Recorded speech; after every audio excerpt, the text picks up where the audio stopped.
And now here again is Rabbi Michael Siegel. Michael, your wonderful message on prayer, taking action, a man of action. And I love the quote by Abraham Heschel, one of the leaders, wonderful leaders, and obviously hero to you personally. Can you say more about how he impacted the journey that you've been on?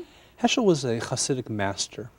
He came to this country from Europe, and he combined the best of Hasidic thought with the best of university learning.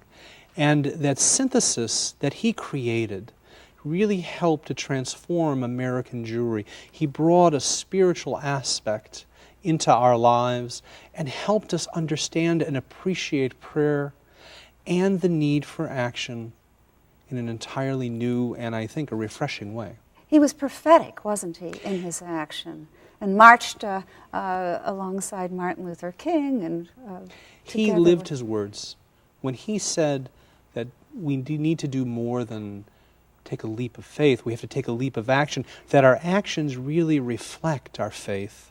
He acted on those things. He took unpopular stands with Vietnam. He marched with Martin Luther King Jr. And though we take these kinds of things for granted today, in its time, they were radical acts, and he was roundly criticized. But he stood his ground, he made an impact, and we're influenced to this day. You started your wonderful message on prayer with the story of, as you say, the most powerful prayer in all of Scripture, that is not verbal, that is without words. It was the first step forward of the Israeli people in Egypt. And I just wonder, how do you pray personally, Michael? How do you pray, and how do you take that first step forward?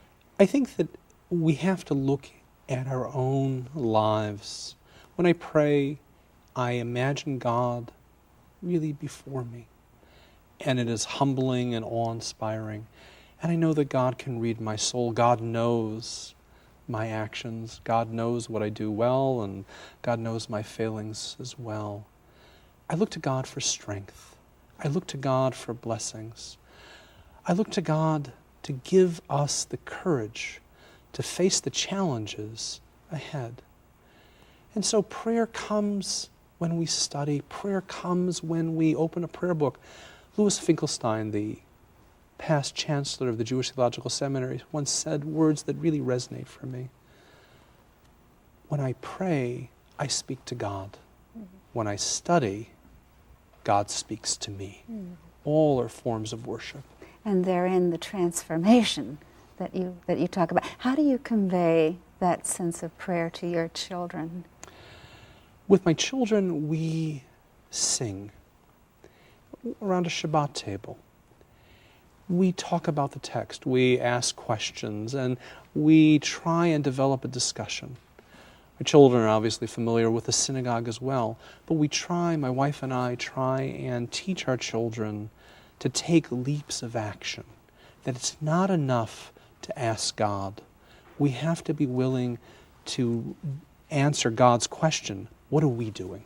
And what a lovely image of imagining children singing at Yes. prayer. Thank you so much, Rabbi Michael Siegel.